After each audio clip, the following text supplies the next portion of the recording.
Party. Congressman, thank you very much for joining us today. It's good to have you. You know, as you look back on this, especially as a veteran, and you talk about being with him at the 80th anniversary of the landing at Normandy, does it go beyond, you know, you said you felt that he shouldn't run, and you came out, you were one of the early ones to say that, but are there moments when you say to yourself, I can't believe that we let him be president at that point, be commander-in-chief? No, you know, the evidence we have is that he was still making the right decisions as commander-in-chief, although I think it's a perfectly legitimate question to ask. But you really do have to wonder why so many Democrats thought that he would be a good candidate going forward when American people could see with their own eyes that this wasn't right. And that's why I was working behind the scenes at first and then much more publicly to say we need a new candidate for this election. But I have to question that issue about him doing a good job as commander-in-chief because, you know, I was speaking earlier to another member of the former member of the military who talked about giving up Bagram Air Base just as an example, and that the Chinese snapped it up shortly after that, just as one example. And what about saying basically to Vladimir Putin, you know, a minor incursion is one thing. And then what we saw was just a complete effort to take over Ukraine. So, you know, what evidence is there that he was functioning well or that he was being advised well and was able to process that advice in order to make these really important decisions at the time? Well, first of all, look, I was a critic of the Afghanistan withdrawal, but Trump was the one who made the deal with the Taliban, negotiating with terrorists to actually put us on an accelerated timeline. But not to give up Bagram Air Base. And so, well, actually, the evidence is that he would have pulled out even sooner than Biden. So Biden delayed the withdrawal based on the Trump timeline.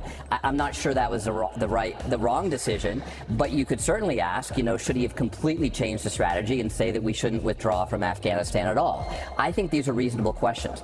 But what I do know is that Trump's cabinet, several members of his cabinet, had very real discussions about whether he was qualified to be president, about invoking the amendment to say we should take the presidential powers away from him when he was doing the shenanigans around January 6th. But doesn't that seem kind of laughable at this point when you look at what President Biden, Jake Sullivan, he didn't recognize Jake Sullivan at one point. Martha, he didn't recognize you, and he supported you. Here's my point. Here's my point, Martha. Biden's cabinet apparently did not convene those discussions. Yeah, that's what I'm asking you. Why?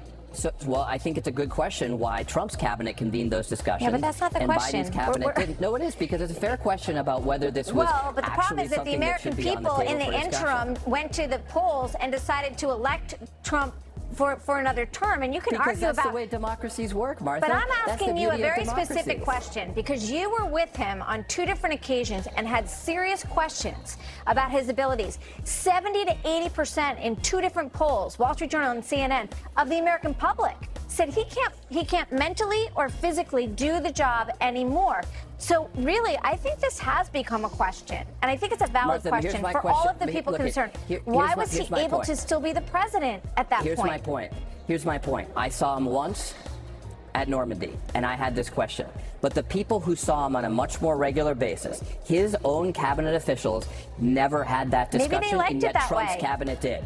So I don't understand why you're defending Trump when his cabinet was literally having a discussion about taking the presidential powers away from him, and yet Biden's cabinet, who saw him every day, didn't have that discussion. I thought that discussion seemed ridiculous at that point, honestly, because there wasn't any indication that he wasn't capable, and certainly polls weren't showing that he wasn't capable. But I'm asking you. Well, actually, if you don't follow the Constitution, you're pretty incapable because you're supposed to actually uphold the oath that you swore to protect and defend the Constitution. So if you're going to defend January 6th, go ahead, go to the grave defending January 6th. I completely understand that that's your opinion on the issue, and I respect that. You're entitled to your opinion and your perspective. You're an elected official. I'm entitled to respect the Constitution, Martha. But I think you should respect the Constitution as well. I just don't understand. By the way, the reason that we want to have this discussion today is because behind us, Republicans are passing a massive bill to throw a bomb and blow up the deficit, to cut taxes for billionaires so that they can take health care away from millions of Americans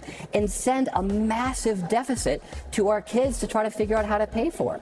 So look, I was honest about what I thought about Biden. I think Democrats need to regain credibility with the American people. So I'm willing to have this debate with you.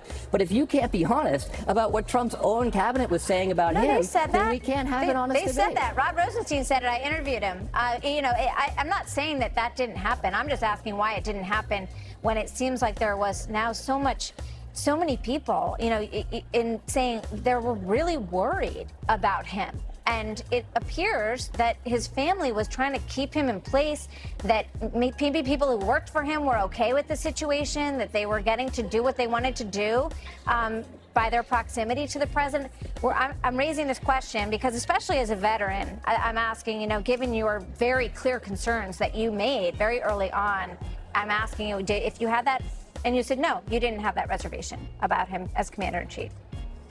I asked this question of White House officials, and they said no. When he has to make these decisions, he's making the right decisions.